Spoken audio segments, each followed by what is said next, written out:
இன்றைய நாள் ஒரு புண்ணிய திருநாள், நல்ல நாள், சிறந்த பொன்னாள். பெரும்பற்ற புலியுரானை பேசாத நாளெல்லாம் பிறவாத நாள் என்று சொல்லுகிறார் வாக்கின் மன்னவனார் நாவுக்கரசர் பெருமான். ஊனில் ஆவி உயிர்க்கும் பொழுதெல்லாம், ஊனில் ஆவி உயிர்க்கும் பொழுதெல்லாம் நான் நிலாவி இருப்பன் என் நாதனை, தேன் நிலாவிய சிற்றம்பலவனார் வான் நிலாவி என்னை இருக்கவும் வைப்பரே என்று அழுத்திச் சொல்லுகிறார். தில்லை அம்பலவான பெருமானை யார் உருகி ஒரு தரம் வழிபாடு செய்கிறார்களோ அவர்கள் வானுலகத்திலே இருப்பார்கள். அதைத்தான் வள்ளுவர் மிக தெளிவாக சொன்னார். நம்முடைய பொய்யாமொழி புலவர், வையத்துள் வாழ்வாங்கு வாழ்பவன் வானுரையும் தெய்வம்னர். இப்ப வள்ளுவரையே கடவுள் இல்லேன்னு சொல்ற கோஷ்டியில சேர்த்து விட்டாங்க. நெற்றில திருநீரை அழித்து விட்டார்கள், உத்திராட்சத்தை மறைத்து விட்டார்கள். சைவ சித்தாந்தத்தினுடைய முதல் மேற்கோளே எடுத்துக்காட்டு சொல்வதற்கு நாம் பயன்படுத்துவது எதுன்னு சொன்னால் திருக்குறள் தான் பயன்படுத்தும். திருக்குறள் மாதிரி உலகத்துல ஒரு பெரிய தமிழ் வேதம் கிடையாதுன்னு எத்தனையோ இடங்கள்ல நம்மளால பார்க்க முடியும். அவர் சொல்லுகிறார், என் குணத்தான் தாளை பணி என்று சொல்லுகிறார். என் குணமுடையவன் ஒரே ஒருத்தன் தான். நமக்கெல்லாம் 3 குணம். மும்மல மாயையில் அடிபட்டு கிடக்கக்கூடியவங்க நம்ம. 3 குணம் உள்ளவங்க. தாமசம், ராட்சசம்னு 3 குணம் உள்ளவர்கள் நாங்கள். ஆனால் சிவபெருமானுக்கு 8 குணம் இருக்கிறது. அவன் யாருக்கும் அடிமை கிடையாது, அடிபணிவதும் கிடையாது.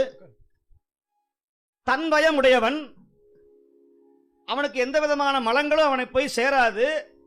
அப்பேற்பட்ட என் குணம் உடையவன் தாளை பணி என்று சொல்லுகிறார் வள்ளுவ பெருமான். அவர் சொல்லுகிறார், வையத்துள் வாழ்வாங்கு வாழ்பவன் வானுரையும் தெய்வம் அப்படிங்கிறார். வானத்துல உரைகிற தெய்வம் யாருன்னு சொன்னா அது நம்முடைய பெருமான் ஈசன். ஈரில்லாதவன் ஈசன் ஒருவனே. சைவ சித்தாந்தம் படித்தவர்களுக்கு தெரியும், தத்துவம் தாத்விகம் கடந்து பெருமான் இருக்கிறார். அதைத்தான் கண்ணப்ப நாயனார் சொல்லுவார். புராணத்தில் சேக்கிழார் பெருமான் சொல்லுகிறார், காலத்தி மலையை படிய ஏறுகிற பொழுது ஒவ்வொரு தத்துவத்தையா கலட்டி கீழே விட்டாராம். முதல்ல தத்துவம்னா என்னன்னு தெரியணுமே, அதுதானே பிரச்சனை. எங்களுக்கு தெரிஞ்சதெல்லாம் ஒன்னே ஒன்று, எங்கள் வீட்டில் அரிசி கிடைக்கணும், பருப்பு கிடைக்கணும், ரேஷனுக்கு போனால் சக்கரை கிடைக்கணும், இலவசமாக புடவை கிடைக்கணும், 1000 ரூபா பணம் கிடைக்கணும், பஸ்ஸில் போனால் கண்டக்டர் ஃப்ரீயாக டிக்கெட் வாங்காமல் இருக்கணும். கடவுளே, அதைத்தான் நம்ம வேண்டிக்கிறோமே தவிர மிஞ்சி போனால் எழுத்து வீட்டுக்காரன் கை உடையணும், கால் உடையணும். நம்ம அதுதானே காலபைரவர் வச்சிருக்கிறோம். காலபைரவர் நமக்கு ஏவல் தெய்வம் தானே. காலபைரவர் இந்த தெய்வங்கள்லாம் பார்த்தீங்கன்னா மக்கள் எதுக்கு போகிறாங்கன்னா இந்த மாதிரி சின்ன சின்ன மட்டமான விஷயங்களுக்கு தான் கடவுளை நாடுகிறார்கள். கடவுள் அதுக்கெல்லாம் வைக்கிற ஏஜென்ட் கிடையாது. கடவுளுக்கு கொடுக்கவும் தெரியாது, வாங்கவும் தெரியாது. வினையை அவன் தரதும் கிடையாது, வினையை வாங்குவதும் கிடையாது. அதுவா அது சேருது, அதுவா அது போகுது. செம்பின் களிம்பு போல வருகிறதுன்னு சொல்லுது. ஒரு செம்பு பாத்திரத்தில் புளியை போட்டு நல்லா தேய்ன்னு தேய்க்கிறோம், அடுத்த நாள் கருத்து போச்சு. அந்த களிம்பு எங்க இருந்து வந்ததுன்னு கேட்டா எங்க இருந்து வந்தது? எங்க இருந்து வந்தது சொல்லுங்க? செம்புக்குள்ள இருந்து தான் களிம்பு வரும். அப்போ மிக திருவள்ளுவர் பயன் மிக அழகாக சொல்லுகிறது, இந்த ஆன்மாவுக்கு நல்ல மைசூர் சாண்டல் சோப்பை வாங்கி நல்ல காலம்புரை போட்டு தேய்ச்சி நல்லா குளிக்கணும். குளிச்சுட்டு திரும்பி ஒரு 3 மணி நேரம் கழிச்சு திரும்பி குளிச்சா திரும்ப அழுக்கு வரும். இப்போ இந்த அழுக்கு எங்க இருந்து வந்தது? உள்ள இருந்து ஊறுது. அப்போ ஊத்தை உடம்புன்னு சொல்லுகிறார் நம்முடைய நாவுக்கரசர். ஊத்தை. அது இல்லாம இந்த உடம்புல எத்தனையோ துவாரம், பொத்தையேன் பேதையேன் சிதம்பனாயேன்னு சொல்லுகிறார். அப்போ நம்ம என்னதான் திருவாதிரைக்கு வந்தாலும், கோயிலேயே போய் உட்கார்ந்து 6 கால அபிஷேகத்தையும் பார்த்தாலும், 24 மணி நேரமும் திருமுறை பாராயணம் செய்தாலும் ஆணவ மலம் நம்மை வந்து தாக்கும் என்று நம்முடைய சமயாச்சாரியர்கள் மிக அழகாக சொல்லுகிறார். சரி, இந்த ஆணவம்னு சொல்றோமே, இந்த ஆணவம்னா என்ன அப்படின்னா, யாமார் யமதார் பாசமார் என்ன மாயம் இவை போக. இந்த மாயம் போகணும் என்ன பண்ணணும்? கோமான் பண்டை தொண்டருடன் அவன் தன் திருக்குறிப்பே குறிக்கொண்டு இருமின் மிக அழகாக சொல்லுகிறார் மணிவாசக பெருமான். அடியார் நடுவுள் இருக்கும் அருளை புரியாய் பொன்னம்பலத்தியம் முடியா முதலே என் கருத்து முடியும் வண்ணம் முன்னின்றே. என் கருத்து முடியணும்னா உடையால் உந்த நடுவிருக்கும், உடையால் நடுவுள் நீ இருத்தி அடியே நடுவுள் இருவரும் இருப்பதானால் அதெல்லாம் பெரிய சிறப்பு கிடையாது. நான் உன் அடியார் நடுவுள் இருக்கும் அருளை புரி என்று சொல்லுகிறார். சிரிப்பார், கலிப்பார், அவர் தேடிப்பார், திரண்டு திரண்டு உன் திருவார்த்தை விரிப்பார்கள், அதை கேட்பார்கள், நீங்கள் எல்லாம் மெச்சுவார்கள். அதை தரிப்பார் பொன்னம்பலத்தாடும் தலைவா என்பார் முன் நரிப்பாய் நாயே நிற்பேனோ நம்பி இனிதான் நல்காயே. சுவாமி போய் சண்டை போட்டு கேட்கிறார் மணிவாசகர். சும்மா எனக்கு இல்லை இல்லைன்னு சொல்லக்கூடாது. நான் அடியாரோட சேர்ந்திருக்கிறேன், நான் அடியாரோடு பதிகங்களை பாடிக்கொண்டிருக்கிறேன், அடியார்கள் பாடுவதை கேட்டு நான் மெச்சிக்கொண்டிருக்கிறேன். ஆகையினால உனக்கு முன்னால் நான் வந்து அடிமையாக நிற்கிறேன், ஆகையினால எனக்கு நீ முக்தியை வழங்கு என்று கேட்டார் வாதவரடிகளார் மணிவாசக பெருமான். நரிப்பாய் நாயே நிற்பேனோ நம்பி இனித்தான் நல்காயே. சரி, வெயிட் பண்ணி பார்த்தார், சாமி தரல. நல்காது ஒழியா நமக்கு என்று. சரி, நான் கேட்டு கேட்டு பார்க்கிறேன், நீ அங்க வா இங்க வான்னு கூப்பிடுற. மணிவாசகர் போய் கேட்கிறாரா, சுவாமி எனக்கு முக்தியை கொடு, வேண்டாம், ஆற்றேன் எம் ஐயா அரணே ஓ என்று என்று 999 பேரை முக்தி கொடுத்து விட்டு என்ன ஒருத்தனை மட்டும் நடுத்தருவில் விட்டுட்டு போயிட்டே, இது நியாயமானு கேட்டார். சரி, கேட்டவர் சும்மா இல்ல, உத்தரகோசமங்கைக்கு வான்னு சொன்னார். சரி, உத்தரகோசமங்கைக்கு போய் நின்னா என்ன பண்றாரு, இல்ல இல்ல நீ திரும்ப சீர்காழிக்கு வாங்குறார். சீர்காழிக்கு போன என்ன பண்றார், திருவண்ணாமலைக்கு வாங்குறார். திருவண்ணாமலைக்கு போன என்ன பண்றார், தில்லைக்கு வாங்குறார். இதே வேலையா போச்சு இந்த ஆளுக்கு. அப்போ பெருமான் கேட்டார், நம்பி இனித்தான் நல்காயே, நல்காது ஒழிந்தான் நமக்கு என்றும் நாமம் பிதற்றி நயன நீர், நயனம்னா கண்ணு, நயன நீர் மல்கா வாழ்த்தா வாய்க்குளரா, நான் நிற்கிறேனே எனக்கு என்ன செய்ய போகிறான்னு கேட்கிறார். அதைத்தான் சொல்லுகிறார், மெய்தான் அரும்பி விதிர் விதிர்த்து உன் விரையார் கழற்கியன் கைதான் தலை வைத்து கண்ணீர் ததும்பி வெதும்பி உள்ளம் பொய்தான் தவிர்த்துங்கிறார். உள்ளம் பொய்தான் தவிர்த்து உன்னை போற்றி செயசெய போற்றி என்னும் கைதான் நிகழ விடேன், உடையாய் என்னை கண்டுகொள் என்று கேட்டவர் மணிவாசகர்.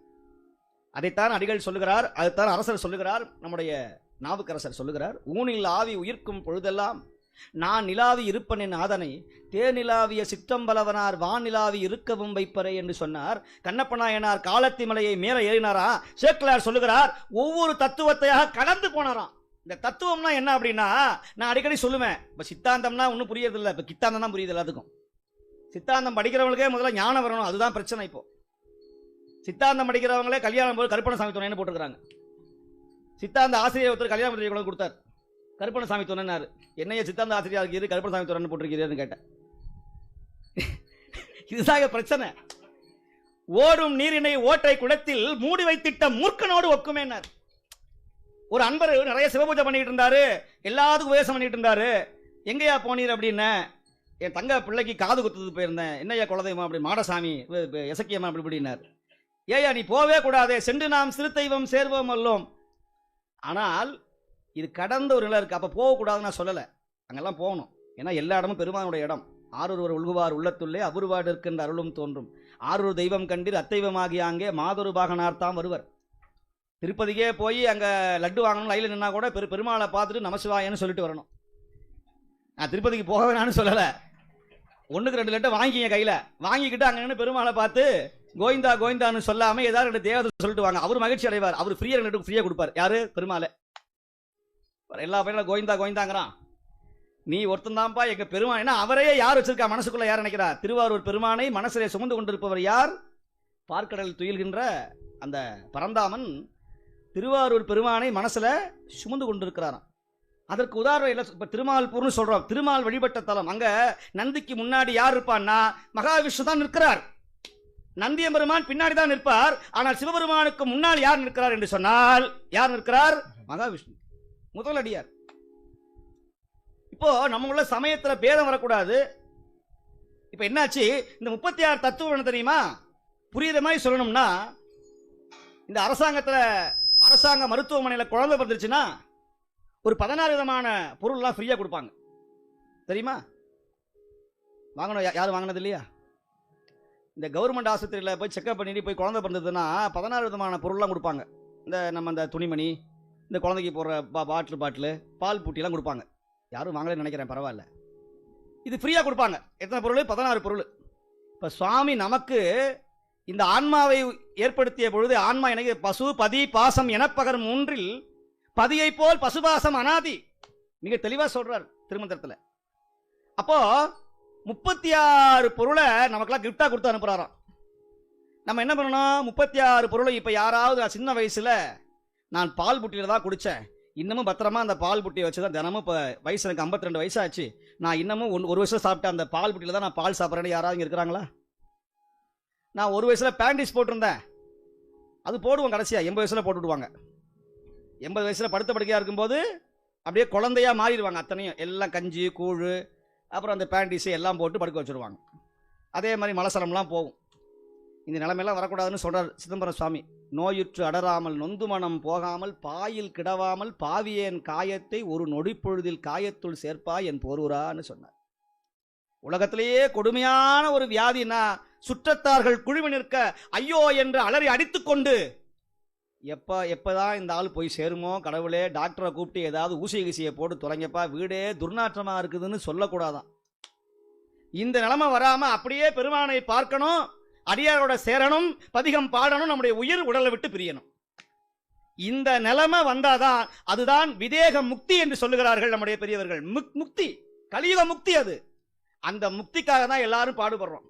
முக்தி நெறிய அறியாத மூர்க்கன்னு சொன்னார். பக்தி நெறிய அறிவித்து பழ வினைகள் அழியும் வண்ணம் சித்த மலம் அறிவித்து சிவமாக்கி இணையாண்ட. அப்ப ஏன் அப்ப நம்மளாம் யார் சிவம், மற்றவங்களாம் சவம். அப்ப சிவம் ஆக்கணும்னா ஈசன் உள்ள வரணும். எம்பெருமான் உள்ள எழுந்தருள பெரிலே, உள்ள பெருமான் உள்ள எழுந்தருளினா எந்த காரியமும் ஆகும். கண்கள் இரண்டும் அவன் கடல் கண்டு கலிப்பன் ஆகாது, காரிகையார்தம் வாழ்வில் என் வாழ்வு என்று கழித்திடுமாகாதுனார். ஆகாது ஆகாதுன்னு சொன்னார்.